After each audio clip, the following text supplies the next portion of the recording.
So I have to ask you, what did you expect going in to filming the show? And was the process of filming your journey what you thought it would be?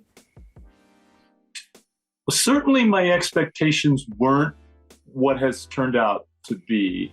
This is a lot bigger than what I expected. And my expectations going into the show, however, it ran pretty close to what I thought it would be. I guess the biggest surprise was having to give up a lot of my personal freedoms, have somebody completely write my schedule for me and do so much. But yeah, it was pretty much what I expected. Did you feel pressure being the first Golden Bachelor? I feel like there's a lot of hype around this show and around you and around the franchise right now. Did you feel pressure? I did feel that a little bit. I think anyone who has a competitive nature wants to do well, wants to do as good as they possibly can do. And so that was the thought I had. It wasn't so much nervousness or anything else, but I really was trying to push myself to do the best I could possibly do in every situation. Did you have any hesitations about accepting this opportunity? And did any of those fears or hesitations come back during the process? Well, I had some hesitation when I got a call back in February. My situation had changed and I had really great friends. I had a good circle socially. I felt like my needs were being met. So originally in that call, I said, no, I don't think I'm interested any longer. And the producers were very persuasive and convinced me that it was something that I should do. And I'm eternally grateful for that. Very happy. So I have no regrets whatsoever. What's a piece of advice you would give yourself day one of filming when you were waiting for those limo entrances? What would you tell Gerry from a month ago? Yeah, I've kind of asked myself that question, and I think really what it would be is surrender yourself to the process. Don't wait a few days, don't wait a week, do it tonight, do it right now, and life will be easier. Did you get any good advice from Jesse Palmer, and what was it like getting advice from him? Because obviously he was a bachelor, he's a host, he's a little younger, he did it when he was younger. Did you guys talk about that? Through the course of the journey, Jesse and I exchanged ideas a number of times. I think because of the generational difference, we were looking at things from a different perspective. But one of the things that Jesse told me early on, when I found myself frustrated or in a difficult situation, he said, just pick your battles. Just pick the spots where you really feel like you need to stand up for yourself. When you give away too much of yourself, rein it in and dig in your heels and stand. Make your stand. So I like that. It was good advice too. That's good advice. He knows what he's doing, that Jesse Palmer. I think he does. What was your approach with getting to know the women? Were you looking to connect over past relationship and marriages? Were you only focusing on what the future would look like? And what was your main question that you were looking to get answered from these women when you were meeting them? It wasn't so much a specific question that I was looking to get answered, but more a reaction from them, a look in their eye, the feeling of connection and warmth. And as far as looking back on their history or my history, I really didn't do that too much.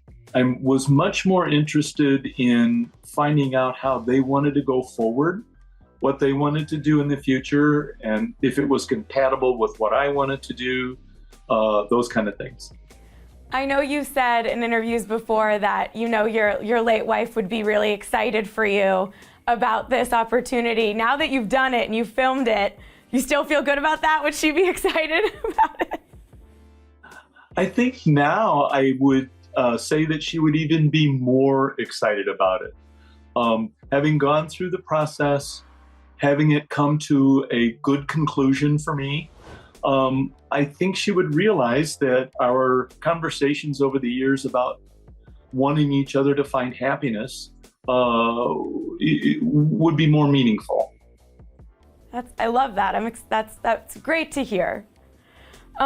Historically, we have some bachelors, especially in recent history, who've gotten in a little bit of trouble for maybe falling in love with more than one person and telling them. Going into it, did you think it was possible to potentially fall in love with more than one woman, and did that happen? Yeah, so I thought, no, that's absolutely not possible. That just, that's silly. How wrong I was. Okay. Because through the course of the journey, I really felt strong feelings for several of the women. And in retrospect, I realized that in that particular moment, whenever it was, the setting was such that, yeah, it was easy to look at someone and tell them that you loved them. But once you get through it all and you look back, then you realize that, there is just really one person that really meets the standard in all situations that you want it to be. Nicely said, Gerry. Some of those younger bachelors might have needed your advice. Did you have rules for yourself on whether you were gonna use words like, I'm in love with you, I'm falling in love with you? I know sometimes it's hard to stick to those, but sometimes it's helpful to keep that till the end.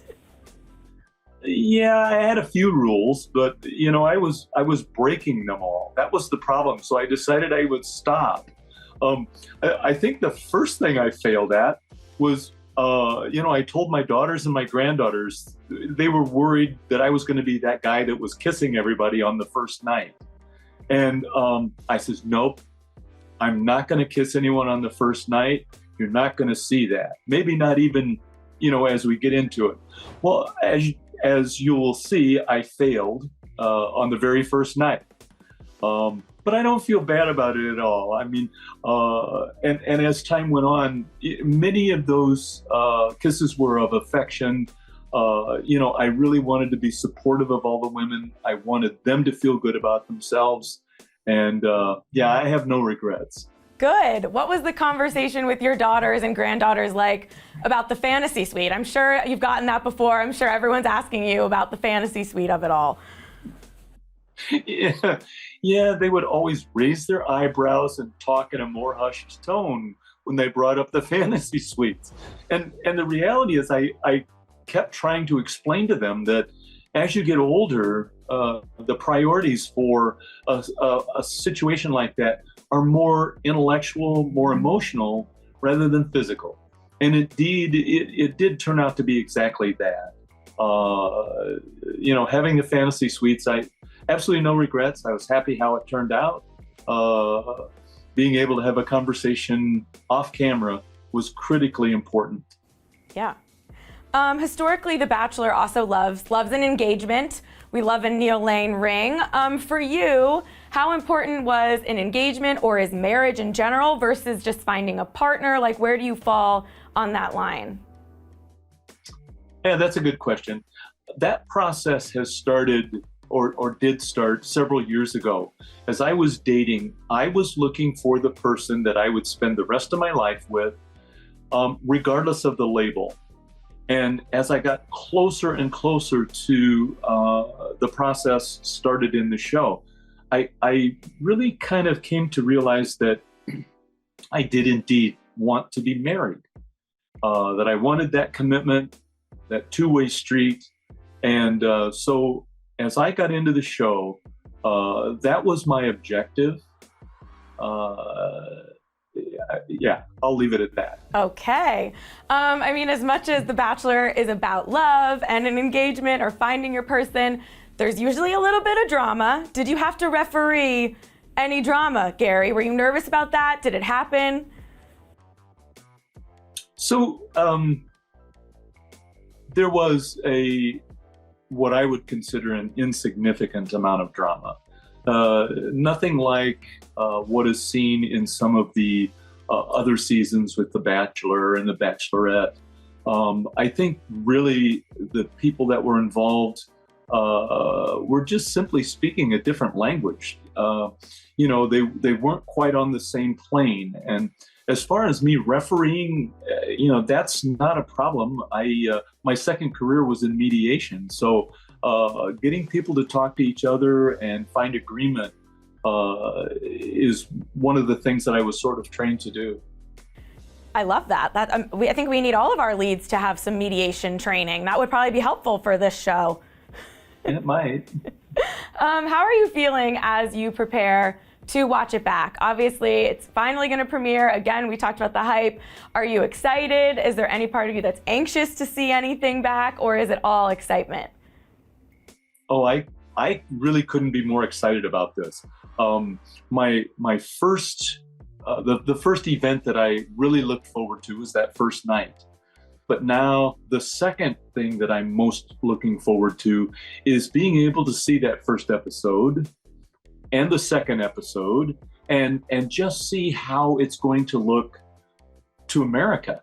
And I'm anxious to be able to watch those episodes with my family eventually and get their input on what their take is on what's going on, and maybe answer some of the behind the scenes questions that they would have and so forth. So I'm really looking forward to being able to see it. Do you think your celebrity crush Helen Mirren will be watching? Yeah, well, I don't know about that. I know she has some very important other tasks to do, and but it's funny you bring that up. I feel like you might have some celebrity fans that you don't even know about, Gerry. They're going to come out of the woodwork if they haven't yet.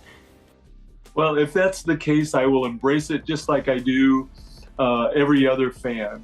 I love taking pictures with people. I love it when they stop me in airports or restaurants or wherever the case may be and ask for pictures, because I realize my 15 minutes of fame will be over quickly, and I want to share it as much as I possibly can.